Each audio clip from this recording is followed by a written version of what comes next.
დილა მშვიდობისა. ბიბლიოგრაფიული ცნობები და გამომცემლის წყარო სტატია ხელმისაწვდომია აღწერაში, ვიდეოს ქვეშ. თუ გსურთ ხელი შეუწყოთ სამეცნიერო ცოდნის გავრცელებას, გამოიწერეთ და შეგიძლიათ წერა თითი მაღლა ააწიო. სინაზი არის მთავარი კრიტერიუმი, რომელიც იწვევს მომხმარებლების გადაწყვეტილებებს ხორცის შეძენაზე. აუცილებელია ხორც პროდუქტის უსაფრთხოებისა და სინაზის დონის კონტროლისა და უზრუნველყოფის საშუალება. სამწუხაროდ, სინაზე დადასტურდა, რომ ყველაზე რთული ხარისხის ფაქტორია ხორცის მწარმოებლებისთვის და ხორცის შემფუთავებისთვის. ამიგად, კომერციულ მეთოდს, რათა უზრუნველყოს თანმიმდევრულად ნაზი ხორც პროდუქტი, უპირველესი მნიშვნელობისაა ხორცის გაძლიერებული მომხმარებლის მიღებისთვის. ტექნიკა, რომელიც გამოიყენება ინდივიდუალურად ან კომბინაციაში, მოიცავს მექანიკურ, ქიმიურ, ტემპერატურულ კონდიცირებას, დაბერებას, ელექტროსტიმულაციას, მაღალი წნევის სითბოს მკურნალობას და კარკასის ალტერნატიულ განლაგებას. ამ ტექნიკის რიგს სჭირდება დამატებითი შენახვის პერიოდები, სივრცე და შრომა. გარდა ამისა, ამ მეთოდთაგან რამდენიმე გააკრიტიკეს ხორცის დარბილების შეუსაბამობის გამო. ასაფეთქებელი ნივთიერებების წყალქვეშა დეტონაციის შედეგად მიღებული დარტყმითი ტალღების გამოყენებით ხორცის დამუშავების კონცეფცია, რომელსაც ჰიდროდინამიკური წნევის დამუშავება ეწოდება, პირველად გოდფრიმ დააპატენტა. ჰიდროდინამიკა გულისხმობს სითხეების მოძრაობას და ძალებს, რომლებიც მოქმედებენ ამ სითხეებში ჩაძირულ მყარ სხეულებზე. ჰიდროდინამიკური წნევით დამუშავების პროცესი არ უნდა აგვერიოს მაღალი ჰიდროსტატიკური წნევის გამოყენებით კვლევაში, რომელიც შემოიღეს იაპონელმა მეცნიერებმა და თარიღდება მე-19 საუკუნის ბოლოს. ჰიდროდინამიკური წნევით დამუშავებულ ხორცს არაჩვენად ცვლილების გარეგანი ნიშნები, მაგრამ მოხაშვისას აღმოჩნდა, რომ ის მნიშვნელოვნად ნაზი იყო, ვიდრე დაუმუშავებელი საკონტროლო ნიმუშები. ჰიდროდინამიკური წნევის დამუშავება გულისხმობს მაღალი ენერგიის ფეთქებადი ნივთიერების წყალქვეშა აფეთქებას შემაკავებელ ჭურჭელში, რათა წარმოქმნას დარტყმითი ტალღის წნევის ფრონტი ხმის სიჩქარეზე მეტი სიჩქარით. დარტყმითი ტალღა გადის თხევად გარემოში და ვაკუუმში შეფუთულ ხორცში მოთავსებულია კონტეინერის ძირში. წყლის მეშვეობით წარმოქმნილი და გადაცემული დარტყმითი ტალღები ფეთქებადი წყაროდან თანაბარ მანძილზე მოძრაობენ ფეთქებადი ნივთიერების ფორმის მიხედვით. დარტყმითი ტალღა 70 მეგაპასკალიდან 100 მეგაპასკალამდე მიზანმიმართული წნევის ფრონტით, ჰიდროდინამიკური წნევის დამუშავების პროცესში, ხდება მილიწამების დარღვევა.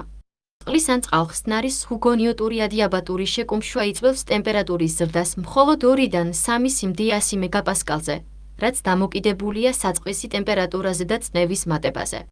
წნევის გათავისუფლება იწვევს იმავე სიდიდის ტემპერატურის შემცირებას. იმის გამო, რომ დარტყმითი ტალღის წნევის ფრონტის დინამიკა ჰიდროდინამიკური წნევის დამუშავების პროცესში ხდება მილიწამების ფრაქციებში და 100 მეგაპასკალზე ნაკლები წნევის დროს, ხორცისა და წყლის ტემპერატურა პრაქტიკულად არ იზრდება. ჰიდროდინამიკური წნევით დამუშავებული ხორც პროდუქტების შენახვის ვადა იზრდება ნიმუშის არაპათოგენური ნორმალური მიკრობული ფლორის შემცირებით.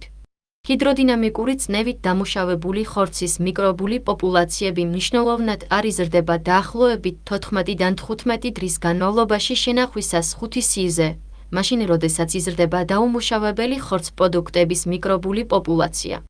დასკვნა. ხორცი არის ჯანსაღი და დაბალანსებული დიეტის მნიშვნელოვანი კომპონენტი მისი კვებითი სიმდიდრის გამო. ხორცის შემადგენლობა უზრუნველყოფს იდეალურ გარემოს გაფუჭებული მიკრობების და საერთო საკვების გამომწვევი პათოგენების ზრდისა და გამრავლებისთვის. მიკრობული ზრდა და მეტაბოლიზმი დამოკიდებულია კვამების მდგომარეობაზე დაკვლის დროს, შეფუთვის ტიპზე და შენახვის პირობებზე. მიკრობული გაფუჭება იწვევს მჟავე გემოს გაუფერულებას, ფერის შეცვლას, გაზის წარმოქმნას, pH-ის ცვლილებას, ლორწოს წარმოქმნას, სტრუქტურული კომპონენტების დეგრადაციას, სუმის გამოყოფას და გარეგნობის ცვლილებას. კონსერვაცია უზრუნველყოფს ხორცის ხარისხის, კვებითი ღირებულებისა და საკვების უცვლელად შენარჩუნებას. შეიძლება აღინიშნოს, რომ თანამედროვე ხორც პროდუქტების გადამამუშავებლები არ ეყრდნობიან რომელიმე კონსერვანტის ტექნიკას. ფერმენტული, ოქსიდაციური და მიკრობული გაფუჭების კონტროლისთვის, დაბალ ტემპერატურაზე შენახვა და ქიმიური ტექნიკა დღეს ყველაზე გავრცელებულია ინდუსტრიაში. აუცილებელია ხორცის შენახვა 4 სიზე დაბალ ტემპერატურაზე დაკვლისთანავე, ტრანსპორტირებისა და შენახვის დროს, რადგან ის გადამწყვეტია ხორცის ჰიგიენის, უსაფრთხოების, შენახვის ვადის, გარეგნობისა და კვების ხარისხისთვის. აქედან გამომდინარე, აუცილებელია კონსერვანტების ფაქტორების კომბინაციის გამოყენება დაბალანსებულად მაქსიმალური სარგებლის მისაღებად.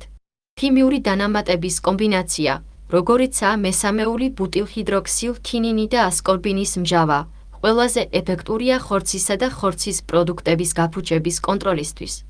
ძნებით დამუშავებული ხორცის ან ხორცპროდუქტების გამოყენება ბაზარზე უახლოეს მომავალში ამოქმედება ნამდვილი კომერციული მასშტაბის მაღალი წნევის მანქანების განვითარებისა და შემცირებული სამუშაო ხარჯების გამო. იმის გამო, რომ ხორცი სწრაფად ფუჭდება მიკრობების გამო, რეკომენდებულია, რომ ხორცი სათანადოდ იყოს შენახული, რათა ის კარგ მდგომარეობაში დარჩეს შემდგომი გამოყენებისთვის. შემდგომი მუშაობა დაბალფასიანი კონსერვაციის ტექნიკის შემუშავებაზე. საკვების ორგანოლეპტიკურ და მკვებავ თვისებებზე ზემოქმედების გარეშე, რაც ადვილად შეიძლება გამოიყენონ მსოფლიოს ღარიბი რესურსების მქონე ქვეყნებმა, სასარგებლო იქნება.